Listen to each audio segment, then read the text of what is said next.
عمرك سمعت إن الكركديه أو العناب اللي بنشربه ساقع في الصيف ممكن يكون ليه فايدة كبيرة جدا في تربية الدواجن؟ مش بس كده، ده كمان ممكن يساعدك في تحسين المناعة وتقليل الإجهاد وحتى كمان تحسين الأداء الإنتاجي. في الحلقة دي من كتكوت أكاديمي هنتكلم عن سر الكركديه في تربية الدواجن، إيه هي فوائده، نستخدمه إزاي، وهل هو فعلا يستاهل ندخله في برامج التربية ولا لأ. معاكم مهندس محمد الصاوي ودي قناة كتكوت أكاديمي.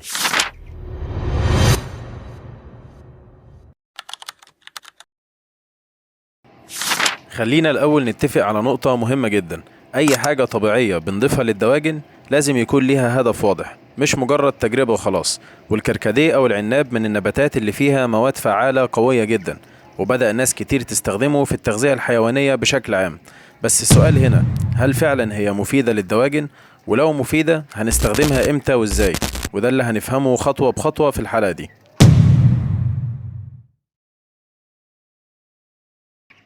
الكركديه أو العناب نبات غني جدا بمركبات مهمة زي إيه؟ زي مضادات الأكسدة، الأنتي أوكسيدانت، فيتامين سي، وأحماض عضوية مفيدة. المركبات دي بيكون ليها دور مهم جدا في دعم جسم الطائر ضد الإجهاد والأمراض. وهنا النقطة المهمة، الدواجن بطبيعتها حساسة جدا لأي تغيير في الجو أو التغذية، فأي حاجة بتقوي المناعة هتفرق جدا معانا في النتائج.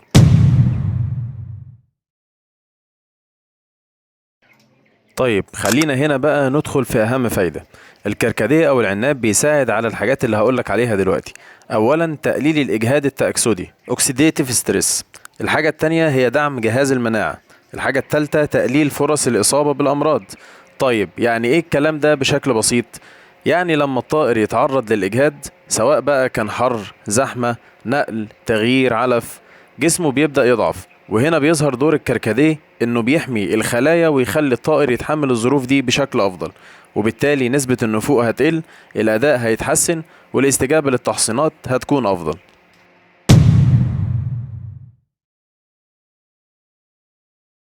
لو وصلت لحد هنا واستفدت من اللي فات فما تنساش تدوس لايك واشتراك علشان تستفيد من الحلقات الجاية بإذن الله. ودي هنا نقطة مهمة جدا خصوصا في الصيف.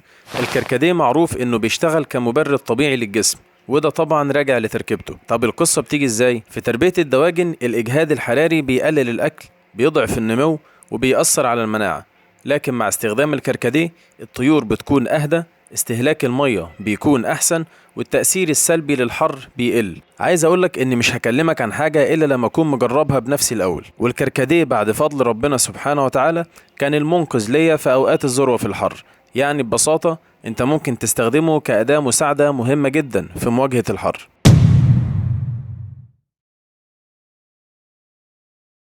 الكركديه بيساعد في تحسين الدورة الدموية، وده بيؤدي إلى وصول أفضل للأكسجين وتحسين نشاط الطائر ودعم صحة القلب بشكل غير مباشر.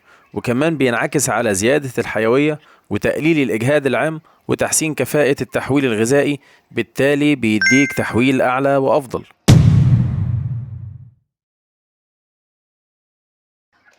هل الكركديه له تأثير مضاد للبكتيريا؟ الإجابة أيوة، ودي من أقوى مميزاته. الكركديه فيه خصائص مضادة لبعض البكتيريا والفطريات، وده معناه إنه بيقلل الحمل الميكروبي وبيدعم صحة الجهاز الهضمي وبيحسن امتصاص الغذاء. لكن مهم جدا إن احنا نفهم، هو مش بديل للمضادات الحيوية في الحالات المرضية الشديدة، لكنه عنصر مساعد قوي في الوقاية.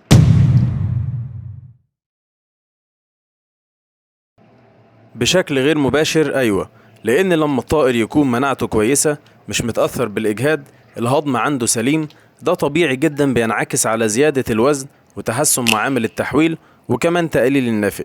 يعني الكركديه هو مش منشط نمو مباشر، لكنه بيحسن البيئة الداخلية للطائر.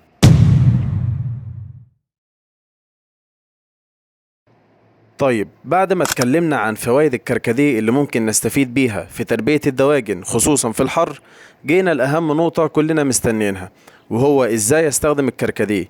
ايه هي الجرعة المبدئية المقترحة وعدد مرات الاستخدام؟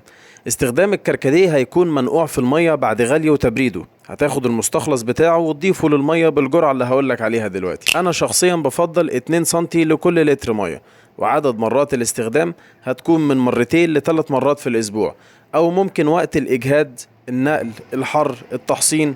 ومهم جدا ما تزودش الجرعة عشان الحموضة ما تعلاش، وتراقب استجابة الطيور وتستخدمه بشكل تدريجي.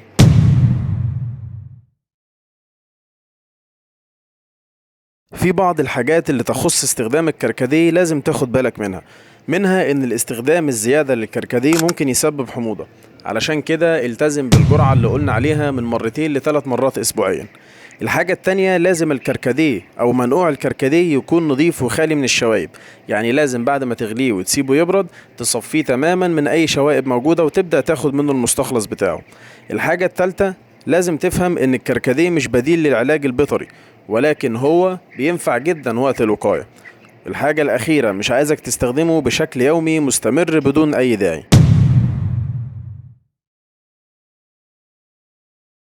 في النهاية عايز أقولك إن الكركديه مش سحر، لكنه أداة ذكية جدا لو استخدمتها صح. هيساعدك تقلل الإجهاد وتدعم المناعة وتحسن أداء القطيع بشكل طبيعي وآمن جدا.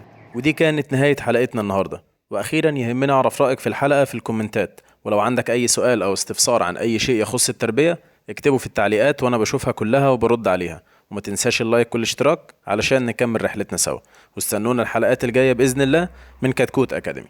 سبحانك اللهم وبحمدك، أشهد أن لا إله إلا أنت، أستغفرك وأتوب إليك.